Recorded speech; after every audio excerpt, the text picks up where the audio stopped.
And since we're acknowledging that what would have appeared to be the obvious and normal way of delivery would have been through our foods, and today that's, what appears to be logical and reasonable is not.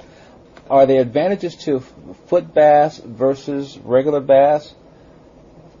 Well, there's a system developed by Dan Reed, who I mentioned in the beginning. He adds mica, which is like a crystal, and magnesium oxide to the foot bath with magnesium chloride, and he uses that as a detox system. The magnesium, using the foot bath, the magnesium goes into the body, and the solution of the two forms of magnesium plus this mica pulls out poisons from the body. There's different systems actually using the feet. There's very popular now with these called foot patches. You put on the bottom of the feet at night and go to sleep. They pull out the poisons through the feet.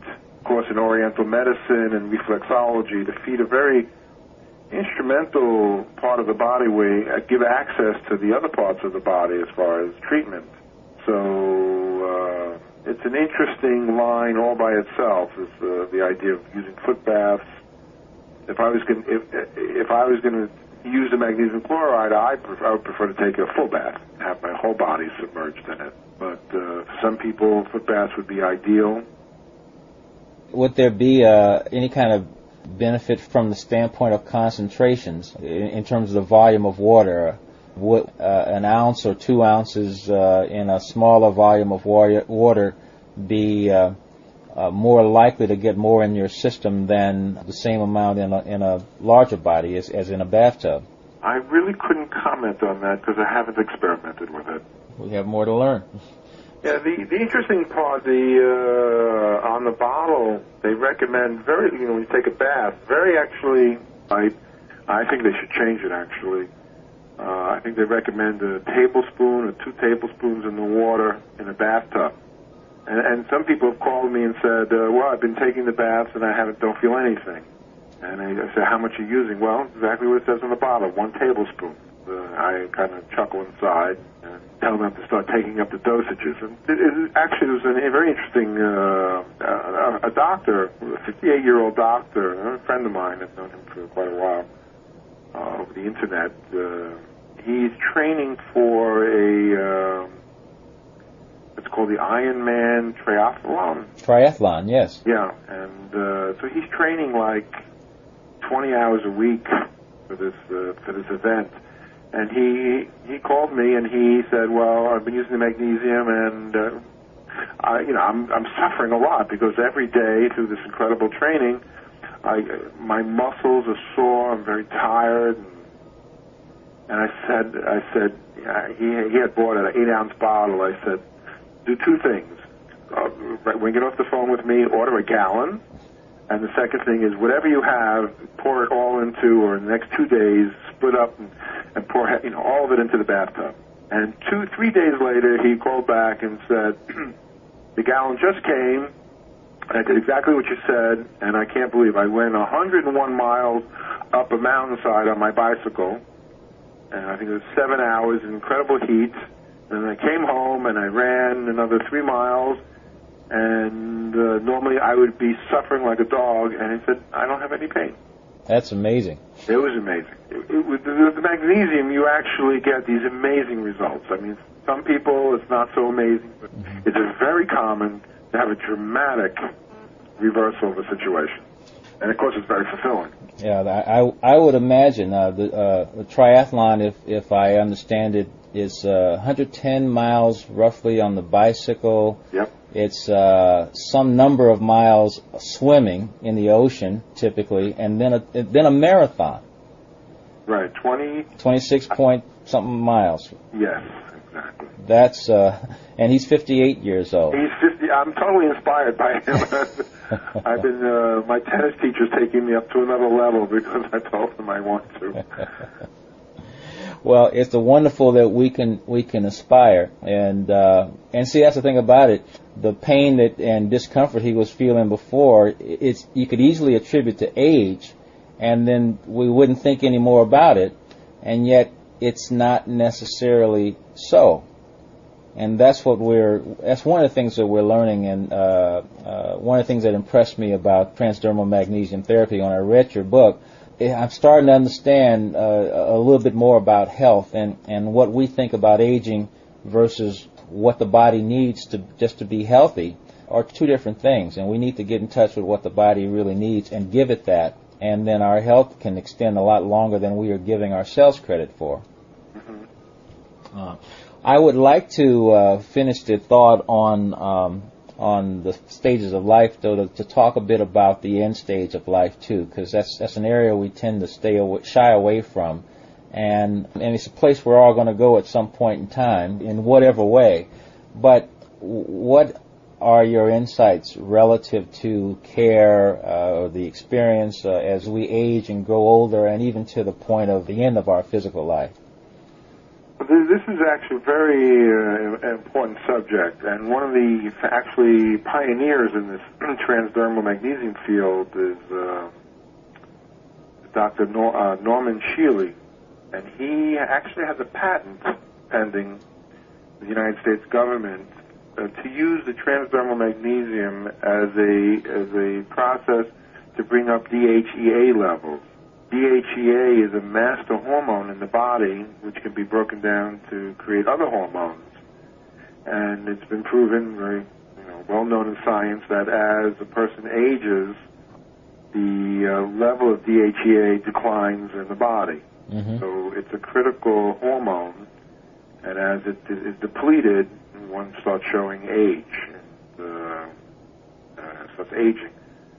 So it's a critical thing to keep up, but there really is no healthy way of doing that. You can supplement with DHEA, but it's like all hormone therapy, using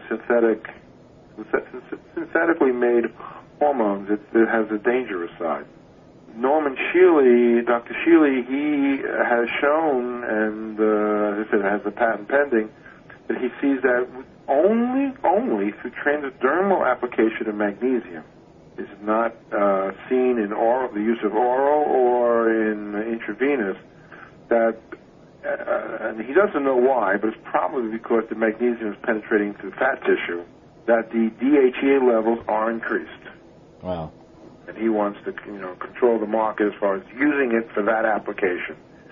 So on a very broad, deep physiological level, this transdermal magnesium therapy looks very good as an anti-aging protocol or element. Of course, magnesium deficiency is going to provoke diseases, problems of all different kinds. So as people age, or older people will have more years to accumulate this magnesium deficiency. So they're going to be showing their age and having the problems of, whether it be the diseases or just the aches and pains or the arthritis, and everything is going to be, when you're magnesium deficient, everything goes down. And it's still going to start feeling old way before your time. So old people actually have the most benefit from magnesium, or this transdermal magnesium therapy. It's bring back life to the body, bring back life for healthy activity on a cellular level. I imagine older people are going to have the most dramatic effects. I don't know if there's been any study along these lines. I know that Elizabeth Kubler-Ross spent much of her life studying the transitional stage of life on death and dying. But all of the things that you've mentioned, in the same way that it's become very clear that magnesium is important from before birth, so to speak, from conception, before even facilitating our ability to conceive. I mean, it seems to be everywhere you look in all the stages of life, there's a magnesium factor, that its presence seems to facilitate the normal flow of things. Its absence seems to be associated with dysfunction. But it seems to me that the transition from physicality as well would be easier, if you will. In the same way birth into this world, the leaving of it would be easier too. Whether there's studies or not, I still have to just speculate that this is a likelihood. There's so many people in hospice and end-stage life care whose experience could probably be enhanced if someone knew, and their pain levels could be diminished if this amount of care, and possibly even get more energy. It appears that we tend to have energy as well when we have adequate stores of magnesium in our bodies. Mm-hmm. Dr. Circus, we've been equating the presence of magnesium in adequate stores in our bodies with good health, with energy, with longevity. But some of the consequences of deficiency, and one of the major consequences that we also attribute to ill health and disease, is pain. And you had some very interesting observations in the book on where magnesium and how magnesium impacts that. Yes, actually it was the last chapter I wrote in the book. My research assistant had an experience at the hospital. She's an RN, and one of her fellow nurses called her and pleaded with her to bring in some of this magnesium chloride into the hospital. And she was having a total crisis with her arthritis. And when Claudia came into the hospital, her hands were totally knotted up and distorted, and they applied. The whole staff was there. It was the morning meeting, and they applied the magnesium on her hands. She, almost soaked her hands in it, and right in front of everybody's eyes, they saw the hand relaxing and the pain just totally diminishing off to back to total comfort, normality, in the space of 5 minutes. I mean, it was just like everybody watching, amazed. And it brought it home very strongly to me that I needed to really put out this aspect of it.